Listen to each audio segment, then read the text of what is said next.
Okay, in today's video, we're going to be working on letter identification and letter sounds. Okay, I have Charlie here. Hi. This activity is for kiddos who, like K, first grade, maybe preschool, or a struggling reader. Charlie is older than that, but who's at home today. So Yeah. Are you ready to get started? Yes. Okay, all right, so all of the materials I have are at home. What do you think's in here? Eggs. Are they the eggs you expected? No. No, they're Easter eggs. And I want to use these next month when it's Easter. So I used a vis-a-vis or an erasable marker so that they can come off easy. But on these eggs, I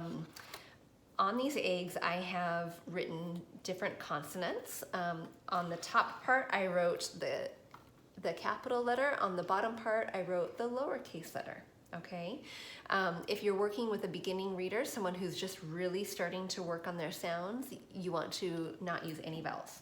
Okay, yeah. Also some of the trickier consonants like W and Y you want to leave out also. So in each of these eggs, there's a matching item or an item that begins with the letter sound. And so in this one, this is a bracelet. And in each egg, there's an item that has the beginning sound. So, okay, shall we do it? Yeah. Okay, pause it. Okay, so we just emptied out all of the eggs and we put all of the items inside of the egg carton and we scattered out the eggshells throughout the tray. And the first thing I'm gonna ask Charlie to do is match the eggs that go together. So I'm gonna say, Charlie, what is this letter? M. M. And this is the capital M. And I'm going to have Charlie, what does the sound say for M? Awesome. Okay, Charlie, I want you to find the other M. Awesome. You got it. Okay, before you connect it, Yeah.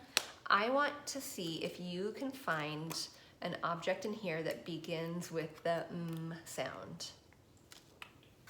Ooh, money. Tell them what you found. Money. Okay, so he found money. Money does begin with that M sound, and you're going to put it in.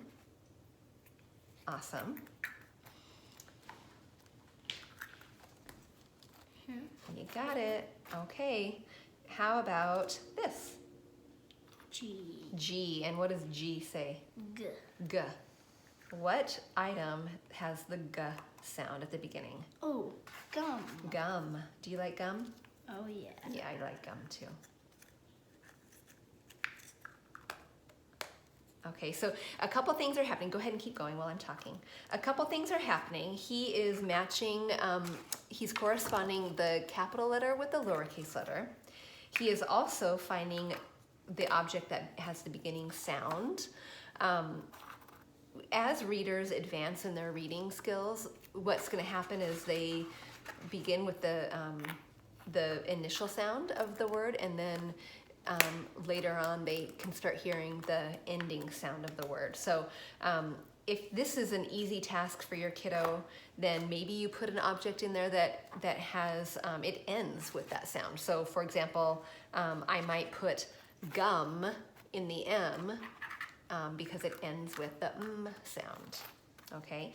Once you teach your kiddo this activity, you do it once or twice with them, you can change the items, and this can be an independent station that just really reinforces letter identification, matching uppercase to lowercase, and then letter sounds. Have fun with it, and maybe even your kiddo can be on the lookout for things around the house that are small enough to fit in the egg. If you don't have eggs, it's not a biggie. You can do, you can use Post-it notes, and you can do the same thing. You can have an uppercase M, uppercase G, lowercase g, and they can match those two together, and you can just have them put the item on top of the Post-it note. So we're gonna let Charlie go ahead and finish. Tell us what you found though, as you're finding them. Pine cone. Good, and pine cones, what is the beginning of pine cone? Dice. Good. D.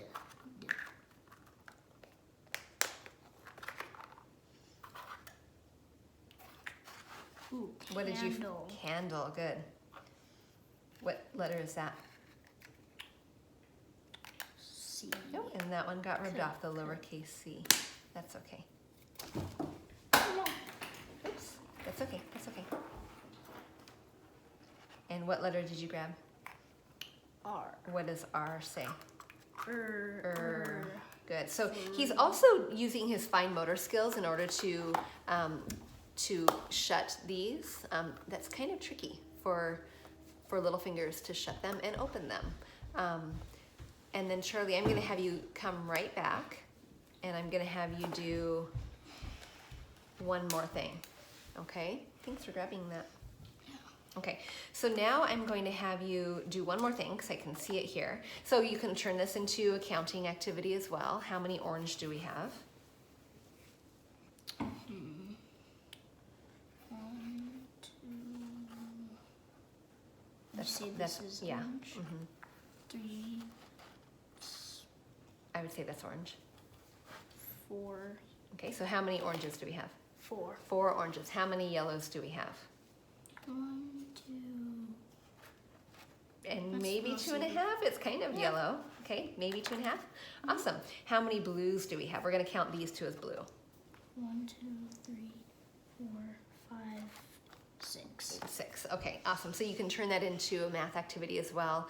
And then we can also do one more thing. We can sort it. So Charlie, I'm going to take these out very carefully because I don't want the things to pop out. Can you put the yellows together? Put all of the yellows.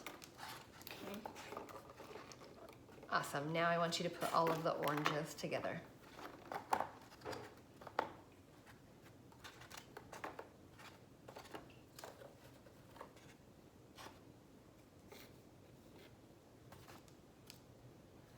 Yeah, I like this. Let's put him right here because now, do you know what I'm going to ask next? Yeah. How about the blues? And then that way he's kind of between yellow and blue. Awesome. So we've done a few things. We've done fine motor skills. We've done sorting. We've done counting. We've done letter identification, uppercase and lowercase, and we've done beginning letter sound. But remember, you can do the ending letter sound as well. Okay? Thanks so much for helping. You're welcome. Love you.